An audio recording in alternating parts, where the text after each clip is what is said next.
Cafe Tiburon. I want to talk about something. There are people that are influencers or have a large following or are somewhat famous online, obviously, that are talking about modern architecture. Andrew Tate's one of them. I heard Tucker Carlson talking about it.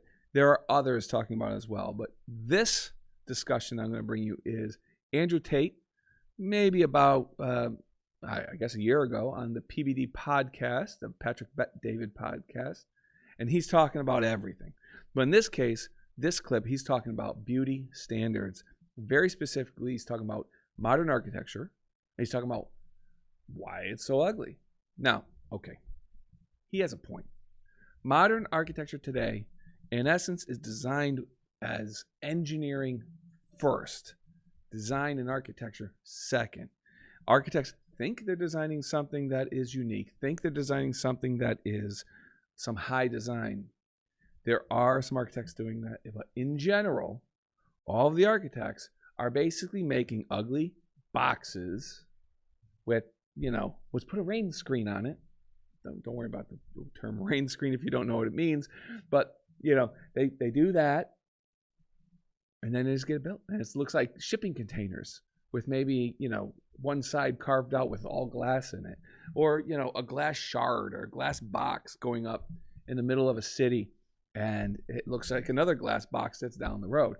These things are happening all over the place, and Andrew Tate is noticing, and he makes a comment about it. Let's bring it up. Let's see what he has to say, and then we'll talk a bit more about it. I will stop in between when he hits a few points that I want to expand on. Here we go. Even on the most base level, I said every building is ugly. Have you noticed that every new building is ugly? It's ugly. Just goes, yeah, it's all the same glass, big square, ugly building. In the 1400s, we built these ornate, gorgeous buildings. And now everything's ugly. Why is that? And well, I'll tell you why it is. It's because they don't want you to have any intrinsic attachment to a specific place. If all the buildings are beautiful in a specific town, you have intrinsic attachment to that town. You care about that town. You want good things for that town. You'll protect that town. You'll defend that town. What is that? That's a barrier. That's a parameter. If everything looks the same all the time, you'll just move. Who cares? Oh, they've messed up San Fran. Who cares? I'll just move somewhere else. Let's move somewhere else. It's all the same. Globalism doesn't matter. It's all the same. Buildings in Berlin and New York, they all look the same. Where's all the beauty going? When there's beauty, you have an attachment to that beauty. They want to remove all your attachments from everything. Even now, when they try and psyop you into, let's say, the way that models all look different than they used to before, right? Models all look different. Victoria's Secret. Yeah, and I was arguing this point, and someone's saying, oh, but that's because you have Eurocentric beauty standards. I said, no. I'm going to correct you, because I know you think you sound smart using the word Eurocentric, and I'm going to correct you because you're a dumbass. Let me tell you what beauty standards are. Beauty standards, by definition, for something to be beautiful, has to at least be unique.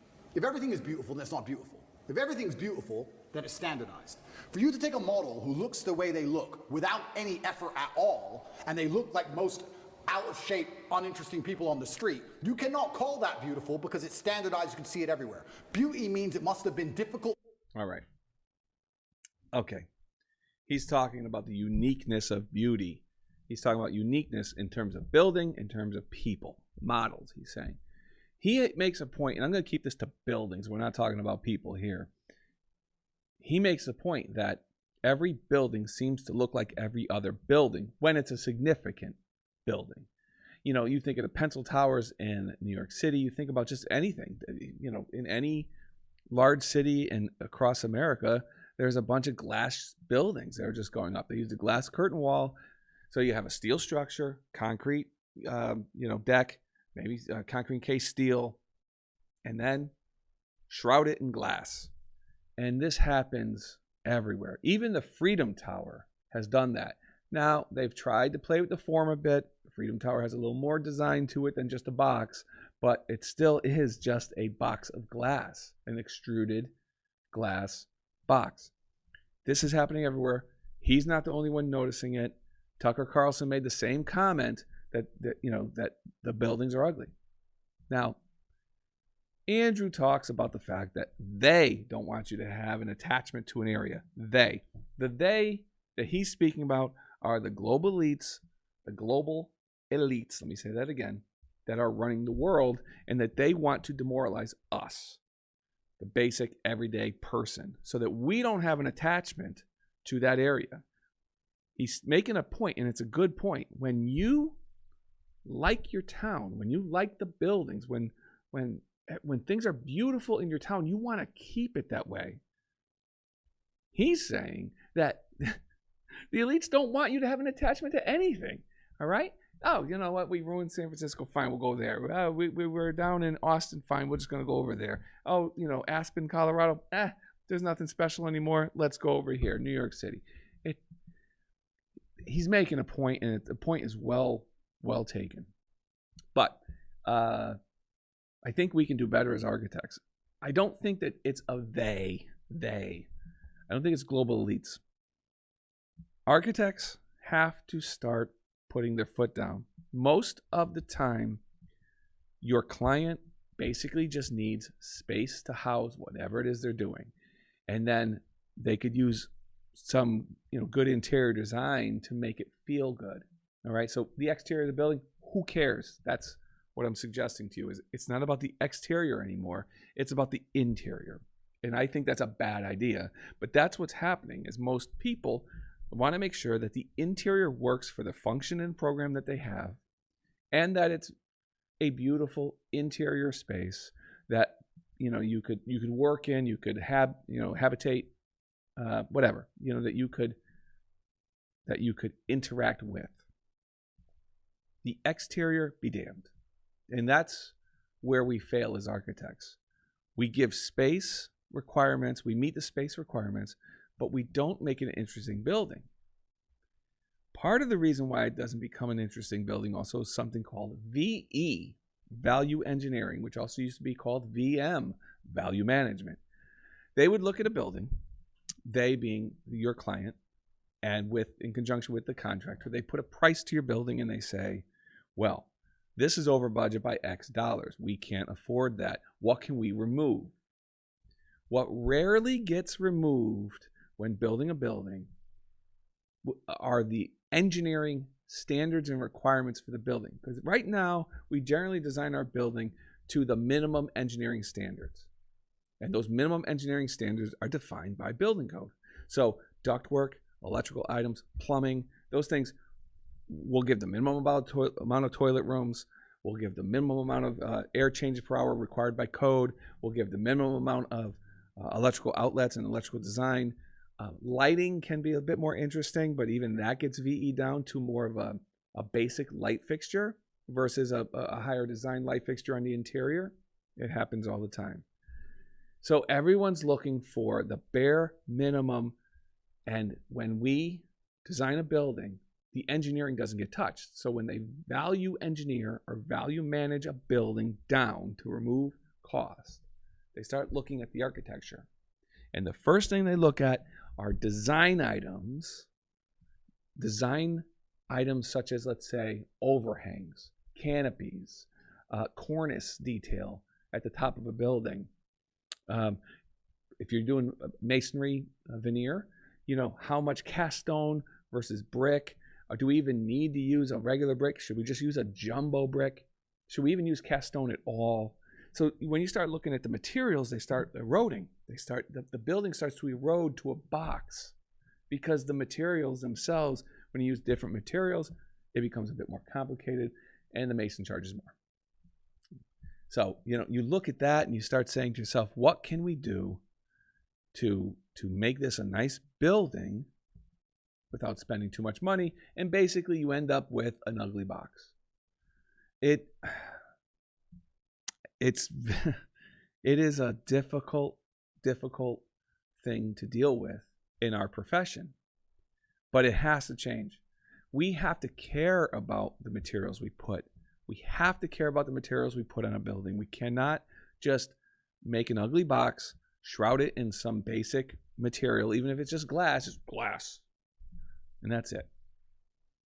When I think about Mies van der Rohe, I think it's the Seagram building, one of the modern buildings that, one of the first modernist buildings that were put in New York City. And he applied like a wide flange mullion to the exterior of the building going vertical. And for what reason? He felt it needed to be there. it didn't even need to be there. It could have been just a basic cap, but he wanted to have some articulation even on a minimalist modern building. Design is important. When you start bringing the scale of a building that's a box down to the human scale, you start adding human-like elements. Now, I don't mean sculptures of humans. What I mean is you start bringing elements down so that the detail could be seen and understood from the eye level versus just a shard of glass or big mammoth box. It starts becoming more interesting to your eye. And that's what I have to say about that. I don't know if it's the globalist but it's definitely something that the way in which we built our society and the way in which we exist right now is causing the architecture to be designed this way. And I think that architects can really do a lot better. To obtain, whether it's a building, it's difficult to make because it's ornate, or a woman who's trained really hard to have a beautiful figure, that is difficult. Difficulty and beauty are linked. You can't have beauty without difficulty. You cannot show me another model and tell me that. You can't have beauty without difficulty. I disagree. Some people are just naturally beauty and don't have to work at it. And when he's talking about people, buildings, even beautiful buildings don't have to be difficult to design.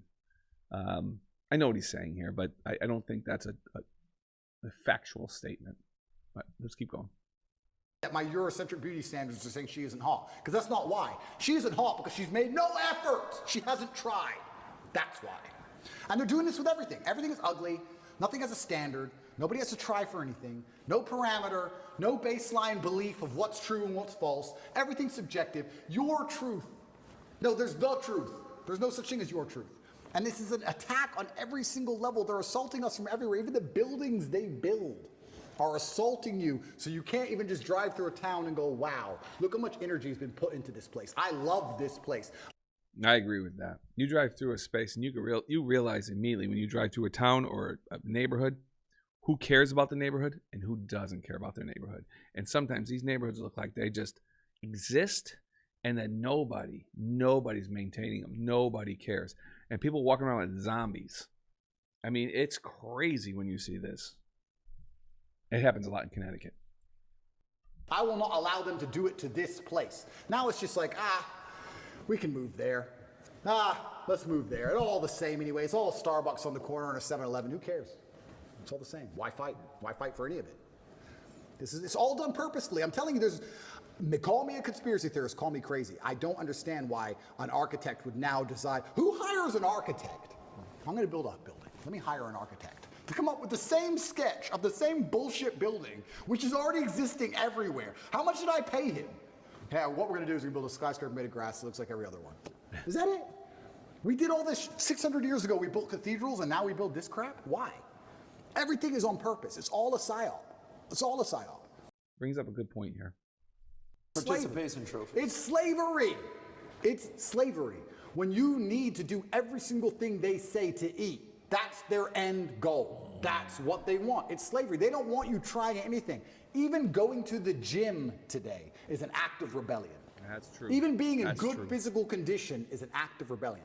If I put up a photo of me and I'm in good physical shape, there are people who write underneath it, oh, you're dumb, you train so they insult you for it. Like, you're a bad person because you have standards for yourself. That's the level of bug man they want to get you to.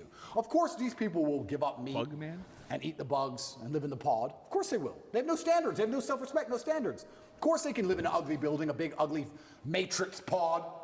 That's all they want. Is it somebody has to sell you on that? Or is it going back to conditioning? Or what would it be? Is it someone selling you or is it conditioning? And it goes back to my original point about the family. I do believe that a reason we didn't have so many problems before is because I believe the families had standards. And some cultures still do. I have friends who are Chinese. My dad, I cannot not get an A. That's just their culture. When my dad was still alive and he was teaching chess, my dad would charge $400 or $500 an hour for chess lessons. And towards the end of his life, he goes, all of my students are Chinese or Indian. Nobody else wants to spend money, $500 an hour to teach their kids chess. That's another point. The spending money, he's talking about, family standards, but you could put this right to buildings. A customer or a client that comes to me wants something, right? You have no idea how many times I get a call at my office that I just say I can't do it. Where they say, listen, I want to put up this building. It's a new house my wife and I want. We bought plans online, but we need to just make some minor modifications, and I just need to get a permit, because I have to show a wall section. Can we do that?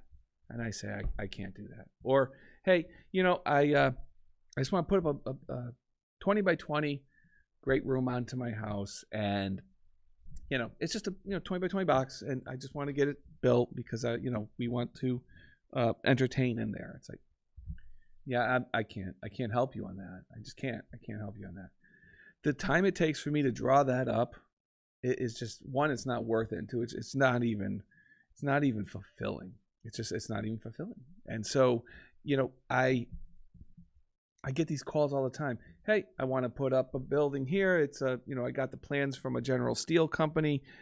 We just need to add, at the office area, just a little bit of different elevation, the exterior look, and then lay out some offices in it. I can't help you. I'm sorry, I can't help you, I say. Those type of things are so uninteresting to me. And that's not a job of an architect. They could find an engineer, And this is the problem. Our society is now, in essence, controlled by STEM and engineering. STEM, which is what? Science, technology, engineering, and mathematics. Nowhere is there design. All right? The TED Talks used to talk about that. What was it? Teaching technology, education, and design, I think TED stood for. Maybe I'm wrong. The point is, some of the most interesting TED Talks were with architects. Today, the TED Talks, it's all about society and DEI and all this other stuff, and it has nothing to do with the actual nuts and bolts of architecture or education or technology. It's just about how you feel, how we can make that person feel, how we can make this group feel, and everyone has to be beautiful. Everybody has to be accepted. Everyone has to be, get the participation trophy. And it's getting old. It's getting old. Our society's crumbling around us. People are noticing, like Andrew Tate's noticing here. And there's many others noticing this. And all of those voices that are noticing this have already been shunned from society and pushed to the side. The interesting part of that is now that they are all of varying backgrounds and varying political ideology, and now they, being shunned through the last 4 years of hell that we went through, shunned, they are now forming what they're calling themselves is like the Avengers or the Dream Team. You see it, Andrew Tate. Think about the names. Andrew Tate, Joe Rogan, Brett Weinstein, Tucker Carlson, Alex Jones. These people, they're all like this weird group that none of them really agree with each other, but they agree that society's crumbling and there's something bringing us down. Bringing this back to architecture, we have lost diversity throughout architecture, throughout society. One of the most beautiful things that I studied was, the growth of New York City, Wall Street, and Midtown Manhattan, and uptown. Oh my God. It was just, you look at the diversity of building. Now it's like every building going up is just a glass box. And Andrew Tate makes a good point. All right, here's the deal. What are we going to do? Our buildings are ugly. We keep putting them up more just to meet the minimum engineering requirements for a building. The design of a building is just not there anymore. The design of a building is just, design it to meet the minimum requirements for space planning and for engineering. And that's it. That's it. And then, if it costs too much money, they start looking for the architecture to remove it from. We design to the minimum basic standard of building code and space requirements. And it's a shame. That's what's killing architecture. We need the architects to step up and say, I won't do that. I can't do that. I can't disrespect myself and my profession by designing a building like that. The architects are well trained in this country. And when you go to school, when you go through university, you get to explore all the crazy ideas you want. And some of the most beautiful, interesting designs come out of those schools. And then you get into the profession and you design to the basic minimum standard of engineering and space planning. That's the problem. I don't know if it's a globalist they. It's just the cost of everything right now. Materials, labor to construct these buildings. It's just astronomical. And I don't know when it's going to change. I don't know how it's going to change. But the only thing I can say is architects need to start stepping up and saying, I will not participate in this. I don't know. Let me know what you think. Load up the comments. Come on. Let's start having a dialogue here. I want you to engage with me so I can engage back with you. And we'll have a lot more of these discussions on this channel. You just need to start participating with us. And if you do, Cynthia and I know she's not here today, but we promised we'll bring you exciting content. Please like and subscribe. Be part of the conversation, and we'll see you later. Peace.